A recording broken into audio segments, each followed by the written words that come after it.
Within a 1.72 kilometer radius, the shockwave emitted was measured at 5 psi, also known as the moderate damage blast zone. Here, most residential buildings collapsed, injuries are universal, and fatalities are widespread. Most commercial and residential fires started within this area, with damaged buildings spreading fire throughout the city.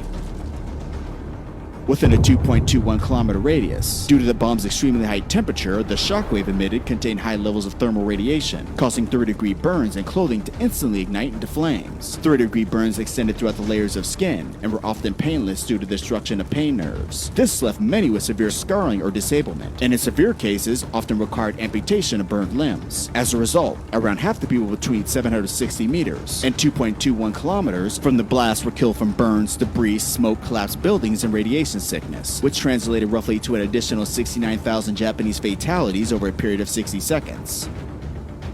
Within a 4.59 kilometer radius was the light blast damage zone. Here, damage was caused by shocks, similar to those produced by a thunderclap or a sonic boom, but with much more force. Although some windows were broken over 10 miles away, the injury associated with flying glass generally occurred at overpressures of around 1 psi. This damage corresponded to a distance of around 3 miles, or 4.8 kilometers from ground zero from a 21 kiloton nuclear explosion. The damage in this area of Nagasaki varied widely, as shockwaves rebounded multiple times off buildings, terrain, and even the atmosphere. As first responders moved inward, windows and doors were blown in, and gutters, window shutters, roofs, and lightly constructed buildings had increasing damage. Litter and rubble increased moving towards ground zero, and there was increasing numbers of stalled and crashed automobiles that made emergency vehicle passage difficult. In all, around 15,000 civilians were killed in the light blast damage zone, raising the total death tally to around 100,000 over a period of 60 seconds, with an additional 86,000 injured as well.